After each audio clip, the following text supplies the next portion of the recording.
दोस्तों આગળ વધીએ પહેલાં સબસ્ક્રાઇબ બટન જરૂરથી દબાવો અને હા બેલ બટન પણ દબાવો જેથી દરેક વિડીયો જલ્દી મળી શકે.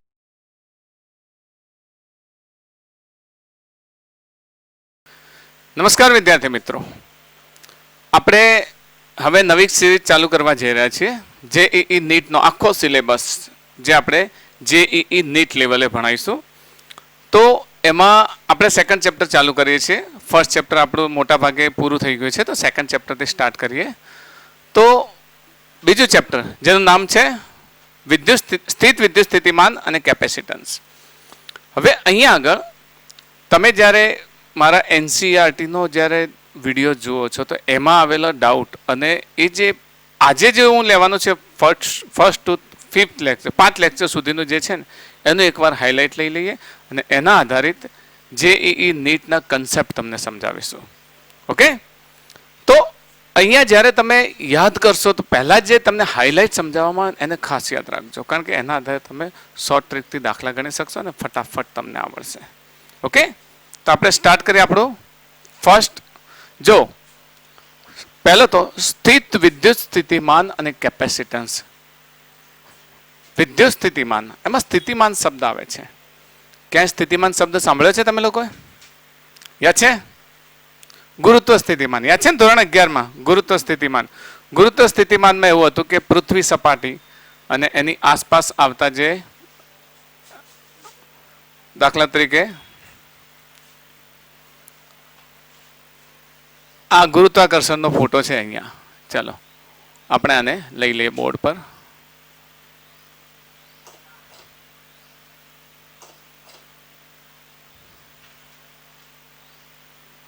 આટલો ભાગ લઈ લઈએ. જો તો આપણે ગુરુત્વાકર્ષણમાં ગુરુત્વ સ્થિતિમાન સમજ્યા હતા, યાદ છે ને? ગુરુત્વ સ્થિતિમાન. હવે અહીંયા વાસ્તવમાં હતું શું? આપણે પૃથ્વી સપાટી છે, પૃથ્વી સપાટીનો આ ગુરુત્વાકર્ષિત ક્ષેત્ર છે. આ જે કમ્પ્રેસ થયેલો ભાગ છે ને એ ગુરુત્વાકર્ષિત ક્ષેત્ર છે. હવે આ જે ગુરુત્વાકર્ષિત ક્ષેત્ર છે, આ ગુરુત્વાકર્ષિત ક્ષેત્રમાં આવતો કોઈ પણ પદાર્થ ને એને શું કરે? આ આકર્ષે છે. ઓકે, અને ગુરુત્વ સ્થિતિમાન કહેતા. આપણે 11મા ધોરણમાં ઓલરેડી ભણી ગયા છીએ. પૃથ્વી પોતે દળના લીધે શું કરે છે? ગુરુત્વાકર્ષણ બળ લગાવે અને એના વિસ્તારમાં આવતો કોઈ પણ પદાર્થ એને શું કરે? એ પોતાની તરફ આકર્ષે. મતલબ સ્થિતિમાન શબ્દ આપણે ભણી ગયા હતા. સ્થિતિમાન શબ્દમાં એવું હતું કે એકમ દળના પદાર્થને અનંત અંતરેથી પૃથ્વીના ગુરુત્વ ક્ષેત્રમાં લાવવા માટે કરવા પડતા કાર્યને આપણે ઓલરેડી ભણી ગયા છીએ, તમને યાદ હશે. બરાબર? તો આ તો થઈ સ્થિતિમાન શબ્દની વાત છે, પરંતુ અહીંયા શું આવે છે? વિદ્યુત સ્થિતિમાન આવે છે.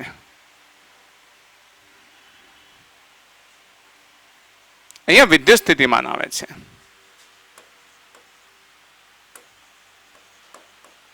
વિદ્યુત સ્થિતિમાન, વિદ્યુત સ્થિતિમાનનો અર્થ પહેલા લઈએ.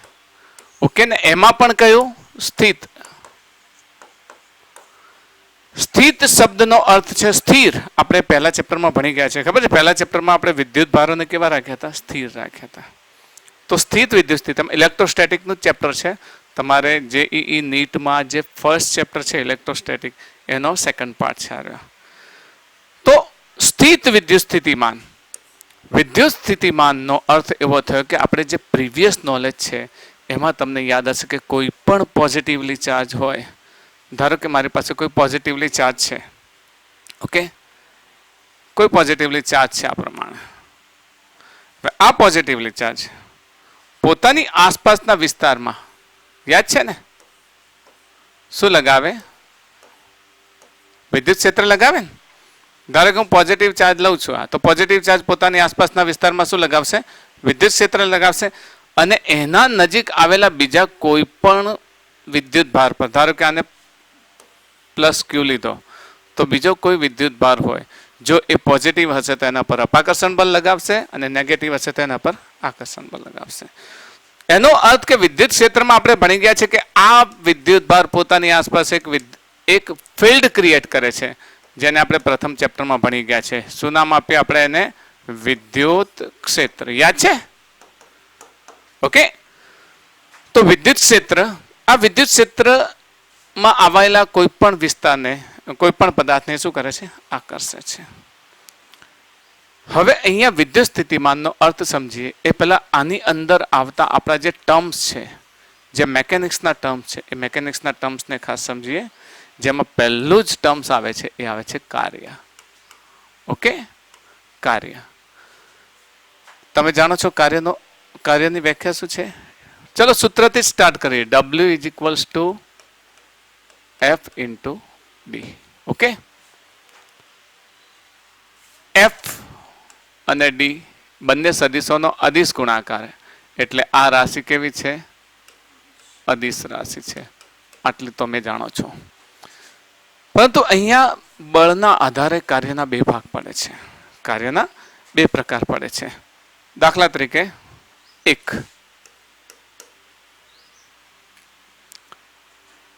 ચલ બળ વડે થતું કાર્ય. કયું? અચલ બળ વડે થતું કાર્ય. પછી ચલ બળ વડે થતું કાર્ય લઈશું. ઓકે,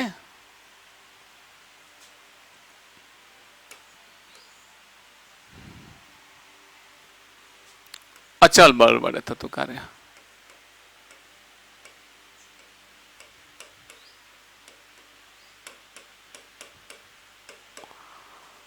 અચલ બળ વડે થતા કાર્યને W is equals two F into D. ઉદાહરણ તમને યાદ હશે. માની લો કે કોઈ કાર જઈ રહી છે, બરાબર? તો કારનું એન્જિન સતત બળ લગાડે છે, એના અંદર રહેલું એન્જિન સતત બળ લગાડે છે આ દિશામાં. ઓકે, અને સ્થાનાંતર પણ આ દિશામાં થાય છે. તો W is equals two F into D direct લખી શકીએ આપણે. અથવા તો કોઈ બાળક કોઈ બ્લોક લઈને જઈ રહ્યું છે, ઓકે, અથવા આ તરફ બળ લાગે છે F અને આ તરફ સ્થાનાંતર થઈ રહ્યું છે, તો એના વચ્ચેનો ખૂણો થીટા હોય તો F નો કયો ઘટક યાદ આવે છે ને? F cos થીટા ઘટક. તો W is equals to FD cos theta. એમ પણ ડોટ પ્રોડક્ટનું આ સૂત્ર આવે છે ને. આ કાર્ય મેં એ માટે રિમાઇન્ડ કરાવ્યું છે કે આ ચેપ્ટરમાં આ વસ્તુ જરૂરી છે. આ બધી વસ્તુ જરૂરી છે. તો અચળ બળ વડે થતું કાર્ય, જેમાં બળ કેવું હોય? અચલ. પણ બીજું એક કાર્ય આવે છે જે ચલ બળ. ચલ બળનો અર્થ શું થયો?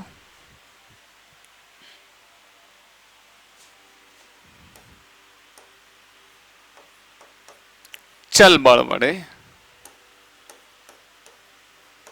થતું કાર્ય. ઓકે, મતલબ વેરિયેબલ ફોર્સ. વેરિયેબલ ફોર્સ વડે થતું કાર્ય જો W હોય તો W બરાબર F ડોટ dr. હું તમને આનું પણ ઉદાહરણ આપું છું એટલે તમને ખ્યાલ આવી જાય કે વાસ્તવમાં ચલ બળ ને અચલ બળનો અર્થ શું થયો.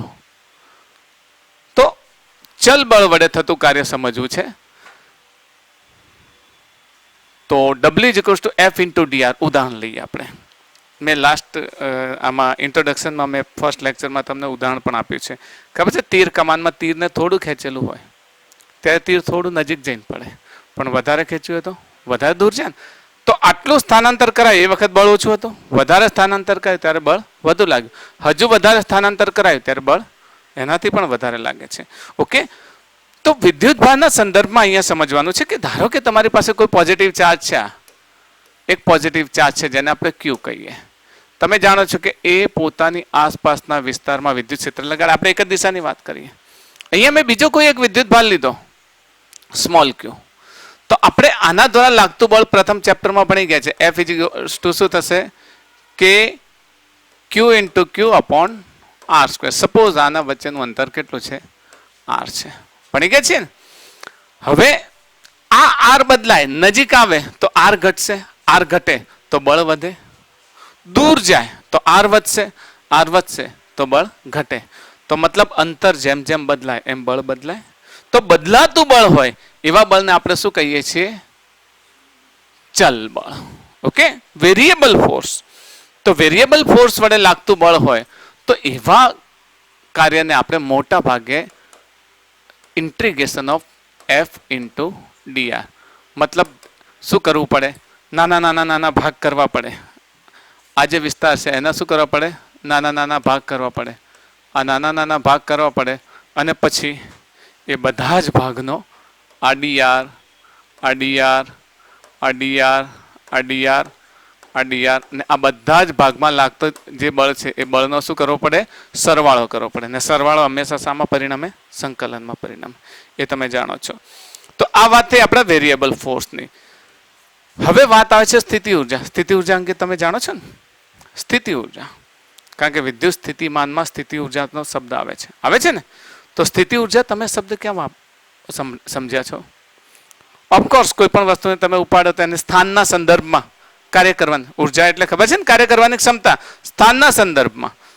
આટલા ઉપર રહેલી વસ્તુ તમારા હાથ ઉપર પડે તો તમને ઓછી ઈજા થાય, પણ વધારે ઉપરથી પડે તો ઈજા વધારે થાય. તો સ્થાનના સંદર્ભમાં રહેલી ઉર્જા. વિદ્યુત ભાર પણ આવા પ્રકારની સ્થિતિ ઉર્જા ધરાવે છે અને એ સ્થિતિ ઉર્જાના સંદર્ભમાં આપણે થોડીક વાત સમજવાની છે. ઓકે, તો આ બાબતને આપણે થોડુંક આગળ હજુ ધપાવીએ. તો વિદ્યુત ભાર શું કરે છે? ચલો એક વાત તો જાણીએ છીએ કે બે ફોર્સ છે.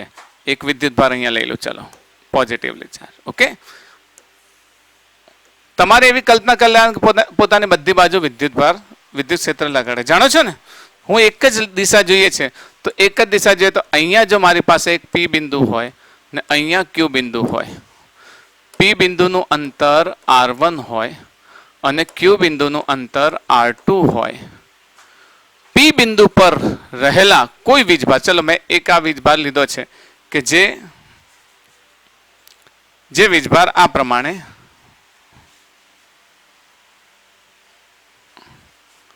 અહીંયા છે. ઓકે, ને જેનું અંતર પહેલા અહીંયા હતો આ જગ્યાએ, ને પછી થોડી વાર પછી ક્યાં આવી ગયો? અહીંયા આવી ગયો. તો અહીંયા હતો એ વખતે એના પર લાગતું બળ F1 હતું અને અહીંયા આવે ત્યારે લાગતું બળ કેટલું હતું? F2. તો F નું સૂત્ર તો આપણે જાણીએ છીએ ને, કયું? કે Q/R. આ કેપિટલ Q લઈ લઈએ અને પેલો સ્મોલ Q લઈએ. ઓકે, તો બોલો વધારે ફોર્સ ક્યાં લાગશે? અહીંયા લાગશે કે અહીંયા લાગશે? અહીંયા હું આને A પોઈન્ટ આપી દઉં ને આને B પોઈન્ટ કહી દઉં તો બોલો A પર વધારે ફોર્સ લાગશે કે B પર? A પર વધારે ફોર્સ લાગશે. ક્યાંથી A પર લાગશે? A પર અંતર વધુ છે, છેદ વધે તો બળ શું થાય? ઘટે. અને નજીક આવે તો જ્યારે દૂર હોય ત્યારે લાગતું બળ જે છે એ બળ કેવું હશે? મોટું બળ હશે. તો દૂર હશે ત્યારે લાગતું બળ મોટું હશે. તો અહીંયા જે છે એ વધુ બળ લાગશે અને અહીંયા છે એ કેવું લાગશે? ઓછું બળ. ઓકે, તો આ બાબતને જ્યારે તમે સમજો છો ત્યારે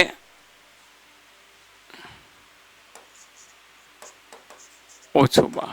ઓકે, તો જ્યારે આ સમજ પડે છે ત્યારે ખાસ વાત યાદ રાખજો કે if R1 is greater than R2, મતલબ અંતર વધુ હોય તો F1 ઇઝ લેસ ધેન શું થશે? F2. કારણ કે આ બળ કેવું હશે? આ વધુ બળ હશે. આપણે ઉલટું લખી દીધું છે. ઓકે, આ ઓછું બળ હશે અને આ વધુ બળ હશે. તો અહીંયા લાગતું બળ F1 હતું અને અહીંયા લાગતું બળ F2 હતું. તો F1 is less than F2 if R1 is greater than, મતલબ દૂર રહેલું હોય તો બળ ઓછું લાગે. ઓફકોર્સ આપણે આ તો પહેલા ચેપ્ટરમાં ઘણી બધી ચર્ચા કરી ચૂક્યા છીએ. અને નજીક હોય ત્યારે બળ કેવું લાગે? વધુ લાગે. ઓકે, જો વિદ્યુત ભાર અંગે થોડીક બાબત સમજી લઈએ કે કોઈ વિદ્યુત ભાર છે આપણી પાસે.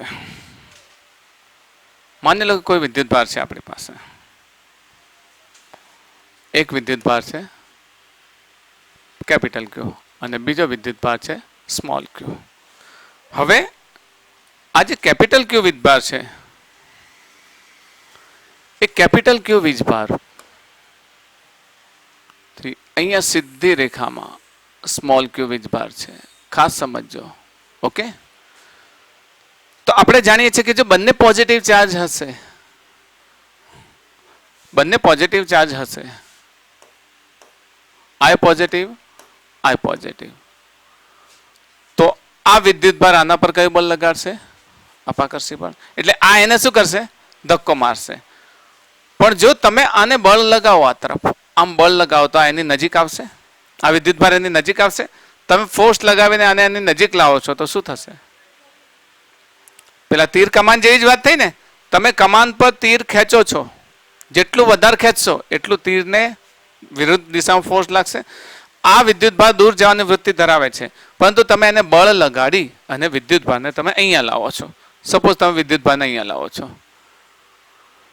તો અહીંયા લાવો છો એ વખતે તમે જે બળ લગાવો છો એ બળને આપણે એફ એક્સટર્નલ કહીશું. બહારથી બળ લગાવો છો ને તમે, તો એ બળને આપણે શું કહીશું? F external.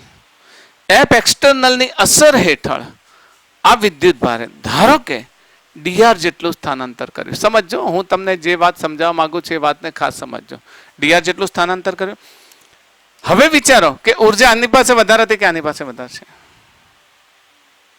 અહીંયા હતો તો દૂર જવાનું વલણ ધરાવતો હતો, નજીક આવ્યો તો આનું ફોર્સ વધ્યું કે ઘટ્યું? બળ તો વધવાનું ને. કેવી રીતે વધશે? કારણ કે તમે જેમ એને ધક્કો મારો છે એમ દૂર જવાની વૃત્તિ ધરાવે છે. જસ્ટ લાઈક સ્પ્રિંગ વિશે તમે જોયું છે ને. સ્પ્રિંગનું આપણે 11મા ધોરણમાં મેં તમને સમજાવી દીધું છે કે સ્પ્રિંગ છે એ સ્પ્રિંગ આ બ્લોક પર શું કરે છે? બળ લગાવે. આ નોર્મલ હાલતમાં છે. પણ જ્યારે તમે એને આ તરફ એક્સટર્નલ ફોર્સ આપશો તો આ એક્સટર્નલ ફોર્સની અસર હેઠળ આ રિંગ ભેગી તો થશે, બરાબર? ભેગી થશે અને આ બ્લોક ધારો કે અહીંયા આવે છે, તો અહીંયા આવે એ વખત આ બ્લોકની કઈ બાજુ જવાની વૃત્તિ હશે? બહારની તરફ. તો બહારની તરફ જાય છે. ઓકે, તો એની અંદર આ કઈ ઉર્જા સ્વરૂપે સંગ્રહાયું? સ્થિતિ ઉર્જા સ્વરૂપે. એમ તમે આને નજીક લાવશો અને જેવો તમે એને રિલીઝ કરશો કે આ તરફ જશે, તો તમે જે લગાવ્યું ફોર્સ, આ તરફ તમે લગાવ્યું કયું ફોર્સ હતું? F external. અને અહીંયાથી જે ફોર્સ લાગે છે એ કયું લાગે છે? એફ ઈ. કારણ કે આ બંને વચ્ચે લાગતું ફોર્સ ખબર છે ને, ઇલેક્ટ્રિકલ ફોર્સ. આ ઇલેક્ટ્રિકલ ફોર્સને આપણે કેવી રીતે ડિફાઇન કર્યું છે? F E is equals two કે આ કેપિટલ ક્યુ ઇન્ટુ સ્મોલ ક્યુ અપોન સપોઝ આની વચ્ચેનું અંતર ફેરફાર ભલે થાય પણ આર છે તો આર સ્ક્વેર વડે. અહીંયા આર વધુ તો આર ઓછો હતો, બંને વખતે ફોર્સ લાગતો હતો. તો તમે જે અહીંયા ધક્કો મારો છો તો આ વિદ્યુતભારનું શું છે? તંત્ર. તો તંત્ર ઉપર કાર્ય કરો છો, તંત્ર પર કાર્ય કરો તો શું થાય? તંત્રની ઉર્જામાં વધારો થાય. ખબર છે ને? તંત્ર પર કાર્ય કરો તો તંત્રની ઉર્જામાં વધારો થાય. તમે કમાનથી તીર ખેંચો છો તો તંત્ર પર કાર્ય કર્યું તો એની ઉર્જામાં વધારો થયો. અહીંયા સ્પ્રિંગને તમે ધક્કો મારો છો તો તમે શું કર્યું? તંત્ર પર કાર્ય કર્યું તો એની ઉર્જામાં વધારો થયો. અહીંયા તમે વિદ્યુત ભારને ધક્કો મારો છો તો એ તંત્ર પર કાર્ય કર્યું તો એની ઉર્જામાં વધારો થયો. તમે ધક્કો મારવા માટે જે બળ વાપર્યું એ બળને એફ એક્સટર્નલ કહીશું. તો તમે એના પર જે કાર્ય કર્યું એ કાર્યને જો W1 કહીએ તો W1 ઇઝ ઇક્વલ્સ ટુ શું થશે? અહીંયા એફ એક્સટર્નલ લાગશે ને. તમે જે કાર્ય કરો છો શું થશે? F external. અને સ્થાનાંતર કેટલું કર્યું? ડીઆર. ઓકે, તો આ થયું તંત્ર પર કાર્ય. ખ્યાલ આવ્યો? અને હવે જેવો તમે રિલીઝ કરો છો કે વિદ્યુત ભાર ફરી પાછો આ દિશામાં જવાની વૃત્તિ ધરાવશે, તો આ દિશામાં જવાની વૃત્તિ ધરાવશે તો હવે તંત્ર દ્વારા થતું કાર્ય હતું તો એ તંત્ર દ્વારા થતું કાર્ય વિદ્યુત ભારને મુક્ત કરતા. હું કંઈ લખતો નથી, બધું એવું લખતો નથી કે વિદ્યુત ભાર પર કાર્ય કર્યું, ફક્ત મારો કન્સેપ્ટ સમજાવવાનો ઉદ્દેશ્ય છે. તો W2 ઇઝ ઇક્વલ્સ ટુ શું થશે? એફ ઈ ઇન્ટુ ડીઆર. હવે તંત્ર પર કાર્ય કરો એટલે ઉર્જામાં શું થાય? વધારો થાય. પણ તંત્ર દ્વારા કાર્ય કરો એટલે ઉર્જામાં શું થાય? ઘટાડો. ઘટાડો થાય એટલે આને આપણે શું લખીશું? નેગેટિવ સાઇન લખીશું. ઓકે, તો હવે આપણને આ જે બે સૂત્ર મળ્યા છે એ બે સૂત્રમાં તંત્ર પર કાર્ય થાય એટલે તંત્રની સ્થિતિ ઉર્જામાં શું થાય? વધારો થાય. અને તંત્ર દ્વારા કાર્ય થાય તો તંત્રની સ્થિતિ ઉર્જામાં ઘટાડો થાય. તો આ વાસ્તવમાં એ શું છે? સ્થિતિ ઉર્જા છે. સ્થિતિ ઉર્જા. અને સ્થિતિ ઉર્જાને આપણે હવે શું કહીશું? U1.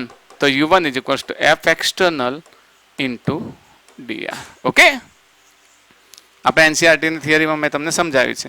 અને તંત્ર દ્વારા કાર્ય થાય તો એને U2 કહીએ, તો એને માઇનસ લખીશું Fe ઇન્ટુ dr. આ જે બળ છે એ બળ કયું છે? વિદ્યુત બળ. ઓકે. અને આ જે બળ છે એ બળ કયું છે? બાહ્ય બળ. બંને સરખું જ છે, ફક્ત દિશા અલગ અલગ થઈ જાય ને, કારણ કે ફોર્સની દિશા અલગ અલગ છે એટલે આ બળ કેવું થઈ જશે? નેગેટિવ. તમે લગાવી અને ફોર્સની દિશા કઈ છે? આ તરફ, તો પોઝિટિવ. તો આ તરફ બળની દિશા હશે એટલે શું હશે? નેગેટિવ. તો આ કાર્ય કોના પર થયું? તંત્ર પર. તો આ બંને શું છે? સ્થિતિ ઉર્જા. અને વિદ્યુત ભાર દ્વારા લાગતી ઉર્જા હોવાથી આને આપણે શું કહીશું? વિદ્યુત સ્થિતિ ઉર્જા. ઓકે, આને કહીશું વિદ્યુત સ્થિતિ ઉર્જા. ને વિદ્યુત સ્થિતિ ઉર્જાના સંદર્ભમાં યાદ રાખશો કે જે કાર્ય કરીએ છીએ એક્સટર્નલી, એ એક્સટર્નલી કાર્ય કરીએ છીએ એના અંદર સંગ્રહાશે, અને આપણે રિલીઝ કરવાથી જે એના દ્વારા કાર્ય થાય છે એ કાર્ય એનું મુક્ત થશે. તો જે તંત્ર દ્વારા કાર્ય થાય છે એને નેગેટિવ, અને તંત્ર પર કાર્ય થાય છે એને પોઝિટિવ. યાદ છે ને આ બાબત? તો આ બાબતને લેતા હવે એનું એક ફાઇનલ સૂત્ર આપણે સમજી લઈએ.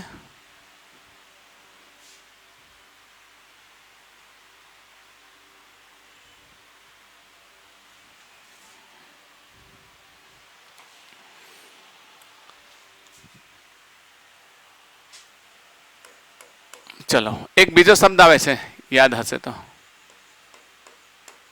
વિદ્યુત સ્થિતિ ઉર્જાનો તફાવત. યાદ છે ને? હવે વિદ્યુત સ્થિતિ ઉર્જાના તફાવતમાં આપણે આ જે વસ્તુ સમજ્યા હતા એને ફરી પાછું નીચે લાવીએ ને જોઈએ કે અહીંયા આગળ એક સ્થાને એની ઉર્જાને આપણે ડિફાઇન કરીએ કે એક સ્થાને એની ઉર્જા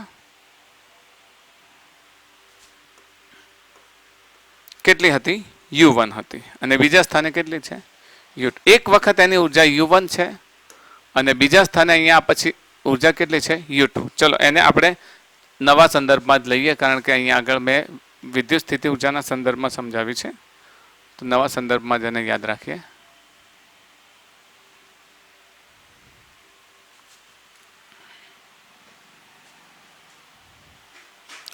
ચલો જોઈએ. ધારો કે એક વિદ્યુત ભાર અહીંયા છે પ્લસ ક્યુ, એનાથી અહીંયા આગળ કોઈ ક્યુ વીજભાર છે. બંને ધન છે, અત્યારે ધન જ લઈશું સમાન. જો ઋણ હોત તો ચલો ધનના સંદર્ભમાં તો મેં આમ કહ્યું કે દૂર જવાનું વલણ ધરાવે છે તો આને ધક્કો મારીને આમ લાવીએ. જો ઋણ લીધું હોત તો ઓફકોર્સ નજીક આવવાનું વલણ ધરાવે છે, નજીક આવવાનું વલણ ધરાવે, ત્યારે આપણે શું કહીશું? એને દૂર લઈ જઈશું, દૂર લઈ જઈશું, તો પણ એની ઉર્જામાં વધારો થશે ને. એ જ ઘટના અહીંયા આગળ સમજવાની છે. તો એક સ્થાને એની ઉર્જા U1 છે, બીજા સ્થાને એની ઉર્જા U2 છે. ધારો કે અહીંયા એની ઉર્જા 40 જૂલ છે, અહીંયા એની ઉર્જા 25 જૂલ છે. તો આ બંનેની ઉર્જાના તફાવત, ઓકે, જેને આપણે શું કહીશું? Delta U is equals two U2 minus U1. આની કમ્પ્લીટ થિયરી મેં સમજાવેલી છે એનસીઆરટીના લેક્ચરમાં. તો U2 માઇનસ U1 40 માઇનસ 25, તો કેટલા રહેશે? 15 જૂલ. તો આ થઈ ગયો આપણું વિદ્યુત સ્થિતિ ઉર્જાનો તફાવત. યાદ હશે ને વિદ્યુત સ્થિતિ ઉર્જાનો તફાવત? તો ડેલ્ટા U શું છે? વિદ્યુત સ્થિતિ ઉર્જાનો તફાવત. અહીંયા ઉર્જાનો તફાવત લઈએ, કારણ કે અહીંયા ગતિ ઉર્જાનું રૂપાંતર સ્થિતિ ઉર્જામાં થાય, સ્થિતિ ઉર્જાનું રૂપાંતર ગતિ ઉર્જામાં થાય. તો કાર્ય ઉર્જા પ્રમેય જો તમારે અહીંયા લાગુ પાડવાનો હોય, કાર્ય ઉર્જા પ્રમેય, તો આ રીતે લાગુ પાડશો. જો કાર્ય ઉર્જા પ્રમેય,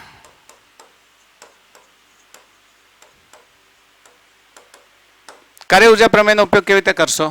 તો શ્યોર યાદ છે કાર્ય ઉર્જા પ્રમેય? W is equals to delta K.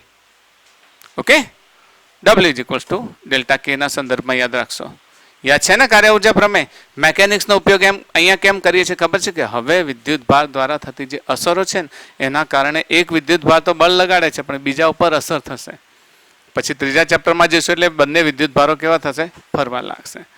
Okay, તો ત્યારે ઇલેક્ટ્રોસ્ટેટિક નહીં, આ તો ઇલેક્ટ્રોસ્ટેટિક છે, પણ વિદ્યુતભાર મૂવ થશે. વિદ્યુતભારના સંદર્ભમાં ઘણી બધી બાબતો યાદ રાખો. આપણે આગળ સમજી ગયા છે કે વિદ્યુતભાર એવો છે કે જે સ્થિર હોય ત્યારે અલગ ગુણધર્મ ધરાવે, ગતિ કરતો હોય ત્યારે અલગ ગુણધર્મ ધરાવે. સ્થિર હોય ત્યારે માત્ર વિદ્યુત ક્ષેત્ર જ ઉત્પન્ન કરે, અને ગતિ કરતો હોય ત્યારે વિદ્યુત ક્ષેત્ર પણ ઉત્પન્ન કરે, ચુંબકીય ક્ષેત્ર પણ ઉત્પન્ન કરે. એ આગળ આપણા ચેપ્ટર્સમાં આપણે સમજીશું. ને એને સમજતી વખતે એક બીજી બાબતને પણ સમજી લઈએ. જો વિદ્યુત સ્થિતિમાન આ શબ્દને થોડો લઈ લઈએ. આ લગભગ તમે આ 4th નંબર મારા 2.4 નંબરના લેક્ચરમાં વિદ્યુત સ્થિતિમાન નામની એક થિયરી આવે છે, તો એને બિલકુલ સરળ શબ્દોમાં સમજાવી દીધું. જેમ ગુરુત્વ સ્થિતિમાન હતું, ગુરુત્વ સ્થિતિમાનની મેં વ્યાખ્યા આપી હતી ને તમને. અનંત અંતરે રહેલા એકમ દળના પદાર્થને વિદ્યુત ક્ષેત્રમાં આપેલા બિંદુએ લાવવા માટે કરવા પડતા કાર્ય વિદ્યુત ક્ષેત્રની વિરુદ્ધમાં હતું, એટલે એ કાર્યને આપણે કેવું કહેતા હતા? ઋણ કહેતા હતા. ઓકે, તો અહીંયા પણ એ જ કરીશું કે વિદ્યુત સ્થિતિમાન વિદ્યુત સ્થિતિમાન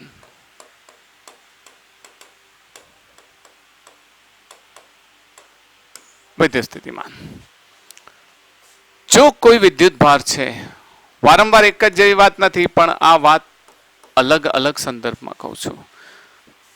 આ વિદ્યુત ભારથી આર અંતરે કોઈ પી બિંદુ છે, ઓકે, ને એનાથી અનંત અંતરે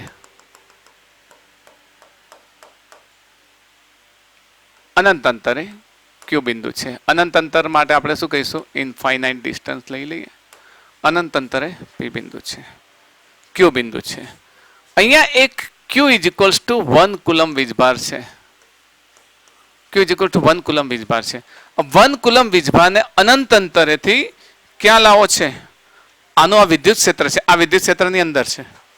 આ જે પી બિંદુ છે શું છે? આર અંતરેનો અર્થ શું થયો? આ વિદ્યુત ભારના વિદ્યુત ક્ષેત્ર સમજી ગયા છે ને ફર્સ્ટ ચેપ્ટરમાં. કોઈ પણ વિદ્યુત ભાર પોતાની આસપાસના વિસ્તારમાં એક વિશિષ્ટ પ્રકારની અસર ઉપજાવે અને આપણે શું કહીએ છીએ? વિદ્યુત ક્ષેત્ર કહીએ છીએ. તો અનંત અંતરે એનું વિદ્યુત ક્ષેત્ર ધારો કે શૂન્ય છે, પણ આ વીજભારને અનંત અંતરેથી વિદ્યુત ભારના વિદ્યુત ક્ષેત્રમાં લાવીએ છીએ. ને લાવવા માટે આપણે શું કરવું પડે? કાર્ય કરવું પડે. ને એ કાર્યને આપણે શું કહીએ છીએ? વિદ્યુત સ્થિતિમાન. વિદ્યુત સ્થિતિમાનની બિલકુલ સરળ અને સિમ્પલ વ્યાખ્યા છે. તમારે નોંધવી હોય તો હું અહીંયા નોંધી દઉં છું. અનંત અંતરે રહેલા એકમ વીજભારને Q = 1 કુલમ એટલે શું લઈશું? એકમ વીજભારને વિદ્યુત ક્ષેત્રમાં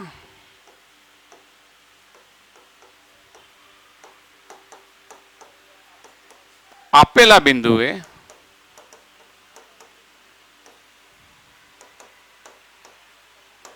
લાવવા માટે કરવા પડતા કાર્યના ઋણ મૂલ્યને મેં અહીંયા કાર્યનું ઋણ મૂલ્ય કેમ લખ્યું છે? વિદ્યુત ક્ષેત્રની વિરુદ્ધ કાર્ય થાય છે ને, એટલે આપણે એને શું કહીએ છીએ? ઋણ મૂલ્યને. તે બિંદુ આગળનું વિદ્યુત સ્થિતિમાન કહે છે.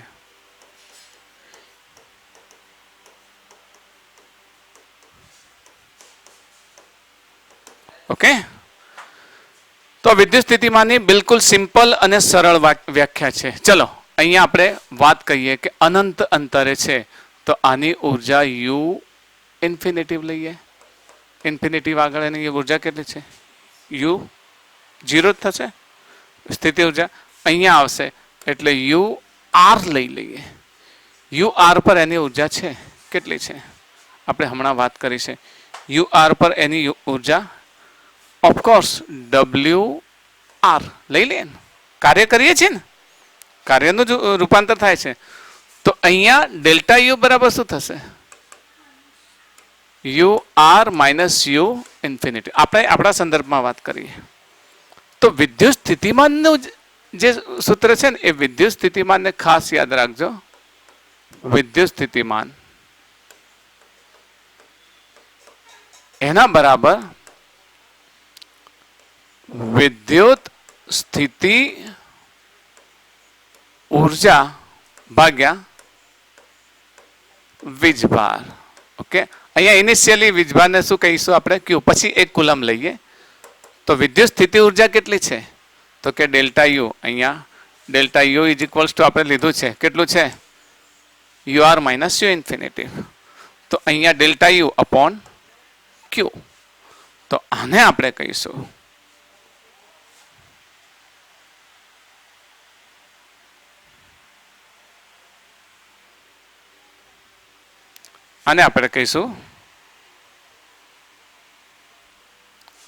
વી. ઓકે, તો વિદ્યુત સ્થિતિમાનનો સંકેત કેવો છે? વી. આ તમે નેક્સ્ટ લેક્ચર જ્યારે તમે જોશો ને આની અંદર મેં તમને આપ્યું છે એનસીઆરટીનું જે મારું નેક્સ્ટ લેક્ચર છે એને જોશો એટલે તમને ખ્યાલ આવી જશે. તો વી ઇઝ ઇક્વલ્સ ટુ શું થશે? યુ અપોન ક્યુ. આપણે ફક્ત વાત કરીએ તો યુ ઇઝ ઇક્વલ્સ ટુ શું થશે? ક્યુ વી. આ સૂત્ર યાદ રહેશે. હું હમણાં દાખલા ગણાવું છું એટલે આના અંદર ઉપયોગ થશે. યુ ઇઝ ઇક્વલ્સ ટુ ક્યુ વી. એક આ સૂત્ર યાદ રહેશે. ચલો, વી નો એકમ શું થશે? આનો એકમ શું થાય? જૂલ. ને આનો એકમ કુલમ. તો જૂલ કુલમ ઇનવર્સ. આના એકમને લઈ શકાય. એ જ રીતે એક બીજો પણ એકમ છે, ન્યૂટન મીટર પર કુલમ. યાદ છે ને? કારણ કે આને ન્યૂટન ઇન્ટુ મીટર પર કુલમમાં પણ લઈ શકાય. જૂલ એટલે ન્યૂટન ઇન્ટુ મીટર પર કુલમ. આગળ જશો એટલે એક બીજો એકમ તમારે ભણવામાં આવશે, વેબર પર સેકન્ડ. પણ આ શામાં? વિદ્યુત ચુંબકમાં ભણવામાં આવશે. વિદ્યુત ચુંબકીય પ્રેરણ જ્યારે ભણીશું ને આપણે ચોથું ચેપ્ટર ત્યારે, કારણ કે આ વિદ્યુત ચુંબકીય ફ્લક્સનો એકમ છે વેબર. તો આ એકમની ચર્ચા આપણે આગળ જે ચોથું ચેપ્ટર છે એની અંદર કરીશું. અત્યારે તમારે આ યાદ રહી જશે ને, જૂલ પર કુલમ. કારણ કે એને જૂલને ન્યૂટન ઇન્ટુ મીટર પર કુલમ પણ આપણે કહીએ છીએ. તો આ ખાસ આને યાદ રાખશો. ઓકે, આ થઈ ગયો આનો એકમ. પારિમાણિક સૂત્રની ચર્ચા કરી લો. ચલો, પારિમાણિક સૂત્ર. નાની નાની બાબતો તમારે એમસીક્યુમાં પૂછાય છે.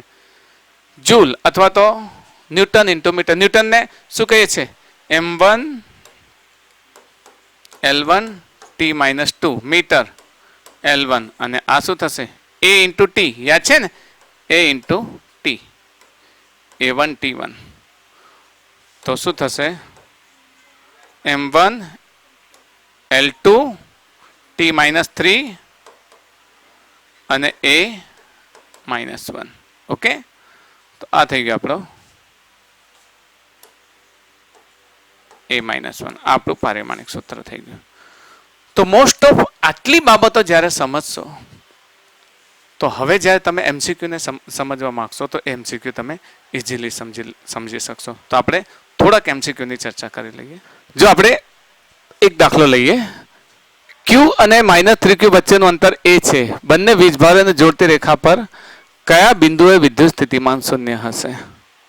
આ બિલકુલ સામાન્ય દાખલો છે, તમને આવડી જેવો છે, પણ એની આ થોડીક બાબત સમજી લે આને કે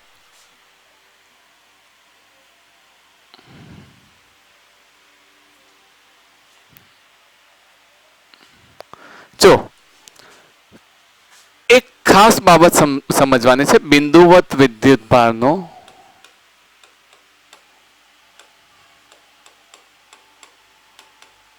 વડે ઉદ્ભવતો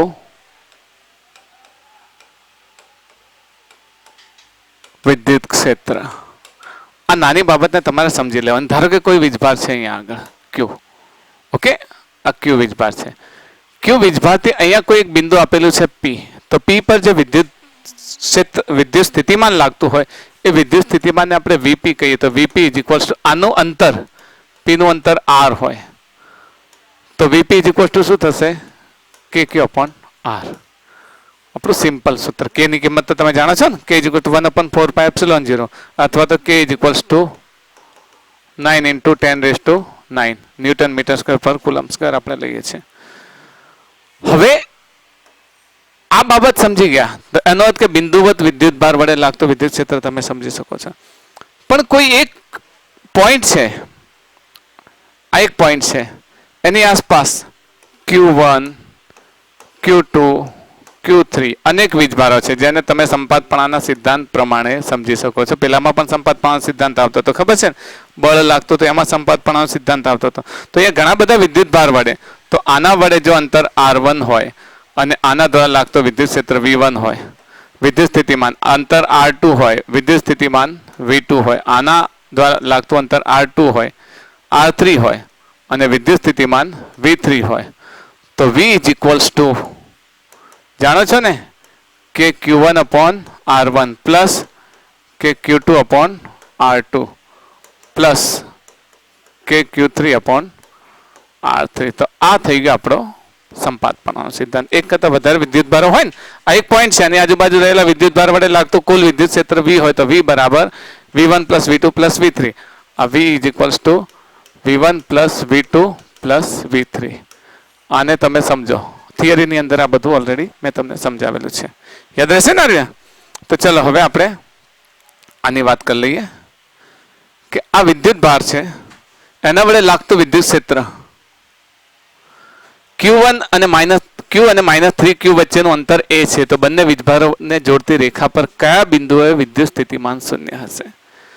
તો બે વીજભારો છે Q1 અને Q2, Q અને 3Q. ચલો એક વીજભાર છે એને આપણે લઈએ છીએ Q અને એનાથી R અંતરે,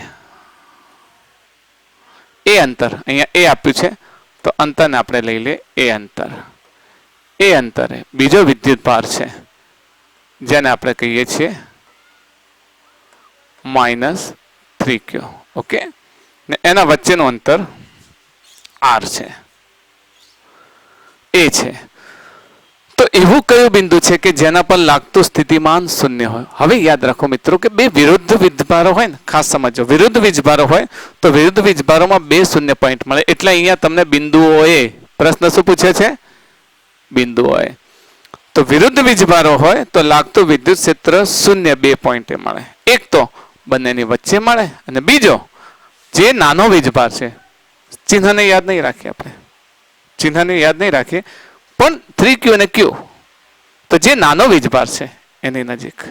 સમજ પડે છે ને? આમ તો ઋણની દ્રષ્ટિએ તો આ વીજભારનું મૂલ્ય નાનું ગણાય, પણ ચિહ્નને અવગણીએ તો આ 3Q છે 3 ગણો, કારણ કે નેગેટિવ હોય તો પણ એનો વિદ્યુત ભાર તો 3 ગણો થયો ને, અને આ પોઝિટિવ છે. તો જે નાનો વીજભાર હોય એની નજીક એક બિંદુ મળે, એની બહાર. તો શૂન્ય બિંદુ ક્યાં ક્યાં મળશે? એક મળશે આની વચ્ચે અને બીજો મળશે આનાથી દૂર. તો બંને વીજભારને જોડતી રેખા પર કયા બિંદુએ વિદ્યુત સ્થિતિમાન શૂન્ય હશે? ધારો કે હું એમ કહું કે એક પોઈન્ટ અહીંયા લઈએ, જેને અહીંયા આગળ આપણે P કહીએ, અને એનું અંતર ધારો કે X હોય. ઓકે, એક પોઈન્ટ અહીંયા લઈએ ને એને જોડતી રેખા પર બીજું પોઈન્ટ ક્યાં લઈએ? અહીંયા Q લઈએ, Q ને R લઈએ. ચલો ને, કારણ કે વિદ્યુત ભાર છે એટલે R લઈએ અહીંયા આગળ. તો આની પહેલા P માટેની ગણતરી કરીએ. ઓકે, તો P માટે ગણતરી કરીએ છીએ તો સીધી વાત છે કે આનું અંતર X હોય, કોઈ પણ બિંદુ પર લાગતો વિદ્યુત ક્ષેત્ર, યાદ છે ને સંપાતપણાનો સિદ્ધાંત? યાદ અપાવું તમને ફરીથી? આ એક પોઈન્ટ છે અને પોઈન્ટ પર અન્ય વિદ્યુત ભારો વડે લાગતો વિદ્યુત ક્ષેત્ર શોધવું છે. તો યાદ છે આ R1 R2 અને વિદ્યુત સ્થિતિમાન શોધવું છે. તો આ Q1 Q2 Q3 હોય તો બધાના વિદ્યુત સ્થિતિમાનનો આપણે શું કરતા હતા? સરવાળો કરતા હતા. તો અહીંયા પણ બે વિદ્યુત સ્થિતિમાન છે, તો સંપાતપણાનો સિદ્ધાંત આપણે ઉપયોગ કરી શકીશું. તો સંપાતપણાનો સિદ્ધાંત ઉપયોગ કરવો છે તો આ પોઈન્ટથી પહેલાનું અંતર, આના વિદ્યુત સ્થિતિમાનને V1 કહીએ અને આના દ્વારા લાગતા વિદ્યુત સ્થિતિમાનને V2 કહીએ. તો કુલ વિદ્યુત સ્થિતિમાન શૂન્ય જોઈએ છે. કુલ વિદ્યુત સ્થિતિમાન શૂન્ય, તો V ને પહેલા શરૂઆતથી આપણે શું લઈશું? 0.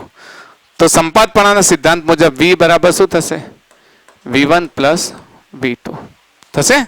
V1 નું મૂલ્ય અહીંયાથી કેટલું થશે? તો અહીંયાથી અંતર કેટલું છે આનું? X. તો KQ અપોન X. આનું આનાથી અંતર કેટલું થશે? ટોટલ અંતર A અને આ અંતર બાદ થશે एक्स तो प्लस के माइनस 3q याद है ने नीचे शू थशे a माइनस एक्स परंतु अहींया v નું મૂલ્ય આપણે કેટલું છે શૂન્ય શૂન્ય બિંદુ જ લેવાનું છે ને શૂન્ય બિંદુ લઈશું એટલે શું થશે કે q તો કેન્સલ થઈ જશે q q કેન્સલ થઈ જશે તો 0 is equals two 1 upon x minus અહીંયા 3 લઈશું तो -3 अपॉन a माइनस एक्स ख्याल आव्या गणतरी में के क्यू जता रहे तो -3 अपॉन एक्स तो हवे लसा लो तो शू थशे a माइनस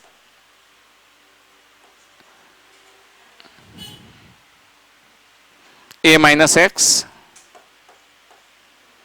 -3x અને આ તરફ 0 કારણ કે આ બંનેનો ગુણાકાર કે અહીંયા જશે તો શું થઈ જશે 0 થઈ જશે તો અહીંયા આગળ એટલે a - 4x થશે થશે ને 0 = a - 4x x - 3x a - 4x તો 4x = a તો x = a/4 થશે આ ખાસ સમજજો પહેલો પોઈન્ટ મળી ગયો આપણને एक पॉइंट जो वच्चे तो एक क्या मळशे x/4 એટલે આના કરતા પણ અડધા અંતરે અડધા ને અડધા કરતા અંતરે તો મતલબ લગભગ આટલા અંતરે આ x/2 છે એનો અડધો લો તો x/4 અંતર મળશે તો x/4 અંતર આપણને મળશે તો આ ખાસ યાદ રાખશો હવે એ પોઈન્ટ તો આપણને મળી ગયો એક પોઈન્ટ બીજું પોઈન્ટ આનાથી દૂર આપણે કયો લીધો તો બીજું પોઈન્ટ r લીધો તો r નું અંતર આનાથી હવે અહીંયા જ બનાવી દો વધારે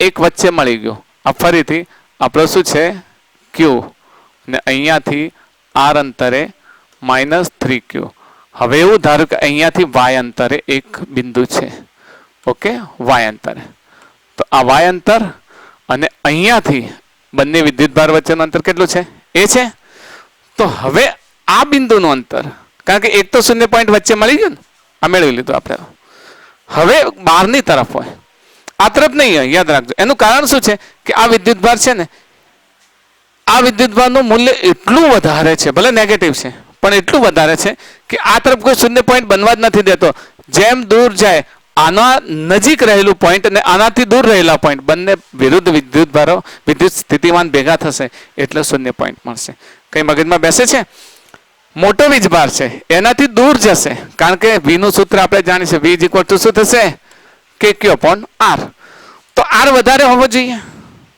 आर वधारे तो मोटा विद्युतभारथी आर वधारे होय तो आनुं मूल्य घटे अने नाना विद्युतभारथी आर ओछो होय तो एनुं मूल्य केवुं थाय વધે એટલે હંમેશા નાના વિદ્યુતભારની નજીક હોય સાઇનને અવગણો તમે એમ નહીં કે સર નેગેટિવ છે એટલે નાનો વિદ્યુતભાર છે એવું ના સમજતા કારણ કે પેલા ઇલેક્ટ્રોનનો વીજભાર છે પેલો પ્રોટોનનો વીજભાર છે બધાનું મૂલ્ય તો 6 પોઈન્ટ ખબર છે ને 6 9 into 10 - 19 तो आ प्रमाणे आना विद्युत भार वडे 1.6 into 10 - 19 છે तो चलो હવે આના દ્વારા લાગતો વિદ્યુત ક્ષેત્ર V1 અને આના દ્વારા લાગતો વિદ્યુત ક્ષેત્ર V2 હોય ને ટોટલ V તો સ્ટીલ કેવું લેવાનું છે 0 લેવાનું છે તો ચલો બીજી રીતે V = V1 + V2 ગણતરી કરી દે ફટાફટ આ 0 V1 के Q1 अपॉन अहींया आनु अंतर केटलुं छे y प्लस k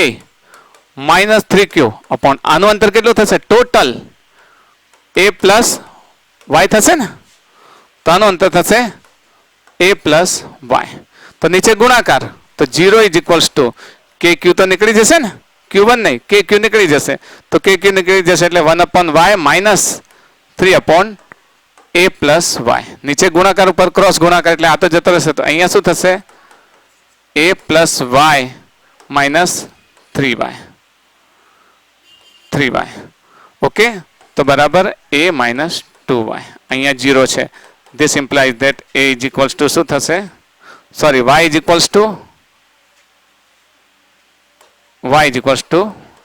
a/2 તો અહીંયા અંતર આનાથી અડધું કેટલું મળે છે a/2 તો y = a/2 તો ખબર પડી કયા બિંદુઓએ વિદ્યુત સ્થિતિમાન શૂન્ય હશે એક બિંદુ કયું છે x = a/4 અને બીજું બિંદુ y = e/2.